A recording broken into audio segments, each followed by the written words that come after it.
What's up guys, welcome back to the channel. It's your boy Artie. We are back with another BMW video. We got the E92 M3 back in the driveway in the garage, and I wanted to talk to you guys about the most common issues with the E90, E92 and the E93. Now before I start talking about all the bad issues that can happen to your car, I want to talk about the percentage and the chances of those things actually happening. Some of the issues that I'm going to bring up right now do actually happen quite often. Others are kind of blown out of proportion. And I want to state this right now, right, for you guys that don't own this car and do want to buy it. Again, do not take this close to the heart. The reason I'm telling you this right now is because we have this little folder that I'm going to discuss later on in the video what's in here. And actually what happened to the guy that purchased this car that made him decide to go this route to kind of keep himself secure with becoming a big money pit with this S65 engine. Now let's get into the issues that the S65 engine actually has. A lot of you guys that are actually owners of these cars or are joined in BMW forums are obviously aware of the issues that this S65 can have. The biggest issue that a lot of people claim and they're worried about because it's very pricey to fix is the throttle body, the throttle actuators. So the S65 engine has two of those, and if they go, that's a lot of money. If you take it to a BMW dealership, you're going to be paying excess of $2,000 to actually fix that repair.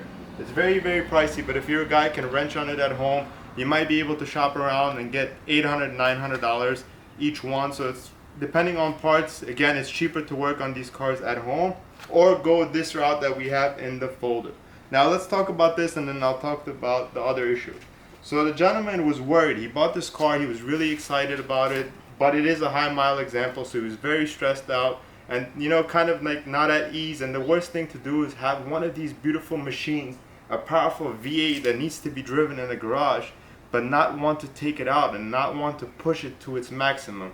So what he decided to do is go and buy an aftermarket warranty that actually is covered by a BMW dealer. So this warranty that I have with me right here is actually a BMW warranty plan that is accepted by BMW. So it's not a factory BMW plan, it's an aftermarket company, but it's guaranteed that you could take it to your BMW dealer. You have 3 years or 120,000 miles, and I think it's a $100 deductible. I mean, I'd rather pay $100 and have them fix this than, you know, go pay thousands of dollars out of pocket to fix it if you cannot fix it at home. But you know what, the aftermarket warranties, you guys have to be very careful, because some of them in small font in the bottom, they're not covered by a BMW dealer. You have to go to a second party mechanic shop, and it's very hard to find guys that actually know how to work on these engines. Another big issue that the S65 engine has is the rod bearings. The rod bearings, it's a big issue. People, a lot of them state that it's quite often, but I don't think that's the case, because when I talk to people on forums and I did my research, yes, your rod bearings could go wrong and they can break, and that could be a big overhaul on the engine. You have to take that apart. It's very pricey as well. It was a bigger chance on the 08, 09 and 010 models because they're made out of different material. The 11, 12 and 13, same style, same design, but a different material was used, so there's a little bit less chances of them going bad and making your engine go. But that being said, it still can happen depending on how you drove the car, and obviously secondhand if you're buying it now, or even multiple owners on these vehicles. Some people like to start up these cars, not warm up the engines, track them and do a lot of things, but these engines actually need to be warmed up. If you warm up, change your oil on time and drive it, it's not guaranteed that your rod bearings are not going to go, but you have a better chance of driving this car for many more miles and having less chance of it breaking and completely ruining your engine.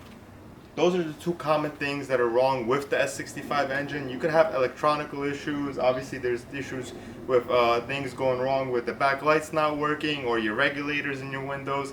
Those things happen to a lot of cars. I just wanted to touch on the two big things that can go wrong with the engine itself.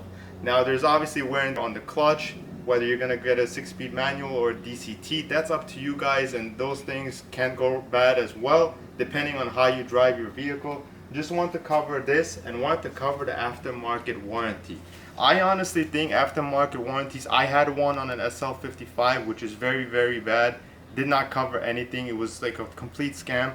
This one I kind of skimmed through it, I read it, and it's actually a pretty good deal right here. I'd rather pay, I think he paid for 3 years and 120,000 miles, he paid 4,800.